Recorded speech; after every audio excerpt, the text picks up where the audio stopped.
तर मुख्यमंत्री देवेंद्र फडणवीस आज मान्सून पूर्व तयारीचा आढावा घेणार आहेत। त्यासाठी महत्त्वाची बैठक आयोजित करण्यात आली आहे। सह्याद्री अतिथीगृह इथे सकाळी या बैठकीचं आयोजन करण्यात आलंय। राज्यामध्ये आगामी काळात होणाऱ्या पावसाळी पूर्व तयारीचा ते आढावा घेतील आणि या बैठकीतनं कृषी मंत्र्यांकडनं आणि इतर अधिकाऱ्यांकडनं ते विस्तृत माहिती घेतील। आता बातमी आहे मुंबईतनं। मुंबईच्या वांद्रे इथे अनधिकृत बांधकामावरील कारवाईचा आजचा चौथा दिवस आहे। दगडफेक प्रकरणी आणखी एका आरोपीला अटक करण्यात आली आहे। त्यामुळे अटकेतील आरोपींची संख्या 18 वर पोहोचली आहे। 2 आरोपींना आज कोर्टात हजर केलं जाईल, तर कोर्टानं 15 आरोपींना 27 मे पर्यंत पोलीस कोठडी सुनावली आहे। दरम्यान एक आरोपी विधी संघर्षित असल्यानं त्याला बाल सुधारगृहात पाठवण्यात आलंय।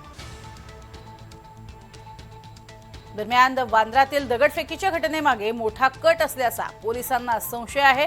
वांद्रे प्रकरणात पोलिसांच्या तपासातील प्राथमिक निष्कर्षावरून असंही समोर आलंय की पोलीस कर्मचाऱ्यांवर झालेला हल्ला हा कदाचित एका पूर्वनियोजित कटाचाच भाग असावा।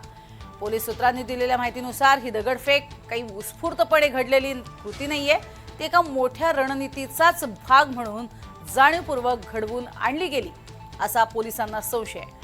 पोलीस सूत्रांच्या माहितीनुसार तपास यंत्रणा आता या कटातील मुख्य सूत्रधारांना ओळखण्याचा आणि जमावाला कोणी चिथावणी दिली किंवा प्रक्षुब्ध केलं हे शोधून काढण्याचा प्रयत्न करते आहे।